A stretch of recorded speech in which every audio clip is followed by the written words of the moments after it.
O governo federal publicou em edição extra do Diário Oficial da União de terça-feira, dia 4 de junho, a medida provisória número 1227, que trata da compensação tributária da desoneração da folha de salário de empresas e municípios.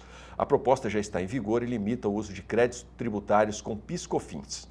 Nós vamos agora ver como é que na prática isso aumenta indiretamente a carga tributária de empresas e pode prejudicar muito o agronegócio brasileiro. Para explicar melhor sobre este assunto, nós do Canal do Boi conversamos com especialistas sobre os impactos dessa medida provisória para o agronegócio.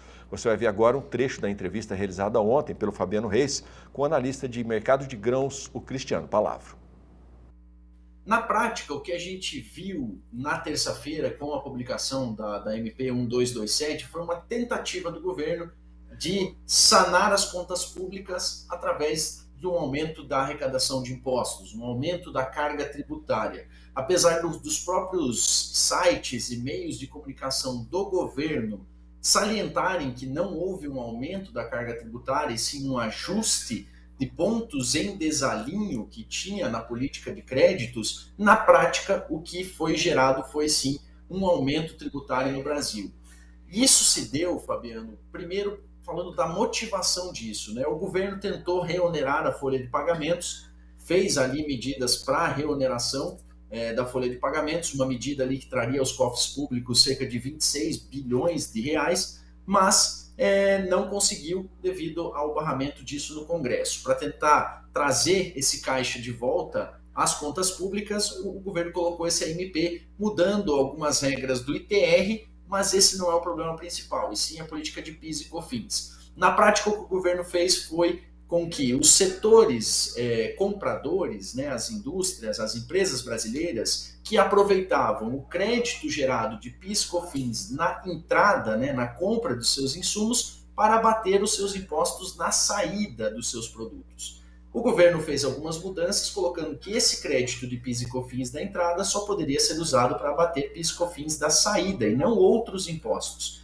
Como os setores exportadores são isentos de PIS e COFINS na saída, eles geram um crédito na entrada, porém não têm uso para esse crédito na saída por terem já operações isentas na exportação. Por isso que o impacto maior é realmente no setor exportador, apesar do impacto ser generalizado na cadeia, o maior prejudicado é o setor exportador. E quando a gente fala em exportações, né, Fabiano, estamos falando aí de 80% do mercado, 75%, 80% do mercado de soja e derivados no Brasil, e estamos falando aí de um 30% a 40% do mercado de milho, 20% a 30% do mercado pecuário, uma grande parte do mercado de frangos e aves, suco de laranja, algodão, todos os setores, portanto, afetados. Se nós majoramos os custos dos compradores, nós vamos ter ali descontos maiores nos preços pagos ao produtor, então, de forma indireta, o produtor vai ser, sem dúvida, afetado.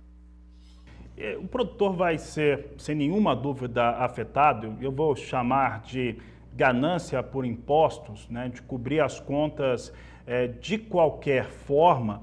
E quando a gente fala o produtor, nós estamos falando, quando fala o produtor rural, está falando de toda a equipe que trabalha com ele, que são trabalhadores de toda a ordem, de nível superior, de ensino médio, por aí vai, que trabalham nas propriedades, que trabalham nas lojas, e temos aí uma distinção enorme em relação a todos eles.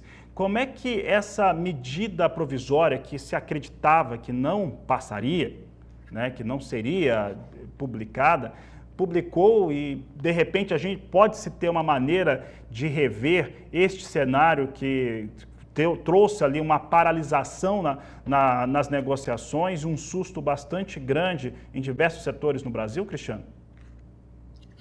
Olha, Fabiano, o que a gente tem observado desde ontem, né? Primeiro que, diante da incerteza, né, e até para calcular esse impacto, as empresas tomaram como decisão sair do mercado, né? Uma decisão ali para elas avaliarem realmente qual é o impacto que elas vão ter e qual é o recálculo que elas vão ter que fazer na hora da precificação dos insumos que elas compram. Entre esses insumos, os grãos que essas empresas compram para processamento ou para exportação. E também a gente teve uma surpresa até nos parlamentares ligados ao agro. Nós temos como clientes produtores rurais que têm atuação legislativa, ou como deputados, ou com proximidade às associações, ou as entidades ali ligadas ao agro, e a gente viu muita surpresa também dentro do meio legislativo. onde não se esperava tal medida e desta forma, né? Foi como se uma surpresa ali pegasse também os próprios deputados e senadores. Existe forma, sim, deles buscarem mudar, alterar o texto da SMP ou até derrubar a medida. Mas uma MP ela é uma medida unilateral, né? Uma medida provisória, ela vem assinada só pelo governo, pela Casa Civil, né? Governo federal, e ela não precisa necessariamente, pelo menos para sua publicação, a aprovação do próprio Congresso. Ele pode mediar isso depois, mas na prática agora a medida foi publicada e vai ficar vigente, né? A menos que tenha se alguma mudança daqui para frente. O que a gente escutou desses deputados que conversamos ontem é que eles já estão buscando realmente uma medida ali para conter essa situação e tentar reverter esse cenário. Mas você citou uma palavra muito boa, né, Fabiano, que é essa sana do governo por arrecadação de impostos. A gente vê que o governo tem feito para tentar trazer uma saúde fiscal para o Brasil está focado em aumentar imposto. O governo não consegue controlar a despesa está desenfreada, o nosso déficit nominal já chega aos níveis da pandemia, mesmo sem termos todos os gastos adicionais que foram gerados na pandemia, para auxílio emergencial, auxílio de empresas e outros. Nós temos aí o governo caminhando por uma despesa tão grande quanto tínhamos lá, um déficit tão grande quanto tínhamos lá. Então, qual é a forma de tentar sanar as contas se as despesas estão desenfreadas? Arrecadar mais imposto, e essa é mais uma medida que visa isso. Pois é, quem também conversou com a gente sobre essa decisão foi o analista de mercado Ginaldo Souza. A medida provisória, né, que trata sobre PIS, COFINS, no caso, ela consegue trazer um impacto negativo em todas as cadeias produtivas e basicamente em todos os segmentos, todos os elos de qualquer cadeia produtiva vem muito afetado com essa questão. O que isso pode trazer para o mercado da soja? Eu estou falando que a CNI, a Confederação Nacional da Indústria, se posicionou contra, até abandonou aquela comitiva lá na China, pessoal do frigorífico, pessoal da soja, comprador de grãos, comprador de cafés e assim por diante.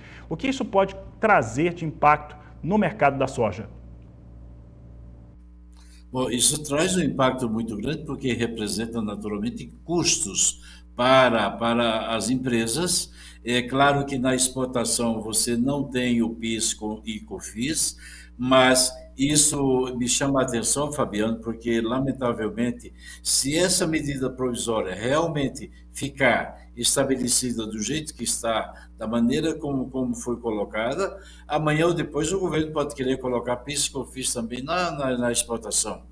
Isso é um problema sério, uma preocupação muito grande, e eu diria para você que os preços da soja, naturalmente, assim como em toda a cadeia produtiva, vai repercutir em custos e inflação, vai repercutir numa série de coisas. A cesta básica vai ficar mais cara, tem uma série de fatores que vai influenciar. Isto o produtor vai, naturalmente, é quem vai pagar o pato, porque ele, vamos dizer, é quem vai se deduzir os custos disso tudo, vai inibir as vendas, por isso que o mercado internacional reagiu e hoje trabalha com 23 centavos de alta na soja, 11, 12 no milho, justamente por causa disso. A soja brasileira fica mais cara no mercado internacional, Fabiano. Bom, então nós temos aí um ator novo neste cenário da comercialização da soja, fechamento de precificação, no caso aqui no Brasil, e dá para dizer como que é o maior exportador do mundo, no caso da soja, ele traz da soja, do café, né, do suco de laranja, né? Eu tenho uma lista de instituições hoje aqui para comentar a respeito dessa decisão. Em relação a essa precificação aos negócios, ela tende a recair sobre quem produz, ou seja, o segmento primário vai acabar pagando essa conta de uma maneira total. E aí, Ginaldo, eu pergunto de uma maneira geral, o produtor rural de boi, o produtor rural de soja, de milho, de café, de laranja, né, que vai fazer o suco de laranja, ele que vai pagar essa conta toda? Sim, absolutamente o produtor que vai pagar a conta.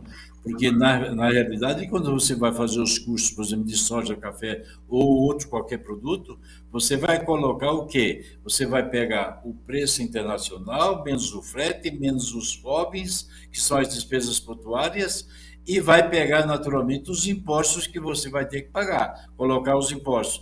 Isso vai repercutir diretamente no preço e é o produtor, no fundo, é o produtor que vai pagar. Isso indiscutivelmente vai sair do bolso do produtor. Lamentavelmente é isso que vai acontecer. O deputado federal e presidente da Frente Parlamentar da Agropecuária, Pedro Lupion, também nos mandou um vídeo falando sobre a gravidade desta medida provisória. MP 1227. Acabou o crédito presumido de exportação. Sem falar com ninguém, sem comunicar ninguém, sem buscar nenhum dos setores. Sabe o que significa, Anderson? 6,5 bi de impacto só no soja. 2,5 bi de impacto só na carne. Sem contar com os outros setores. Nós estamos falando em desconto de R$ 4,50 reais mais ou menos, da saca de soja para o produtor.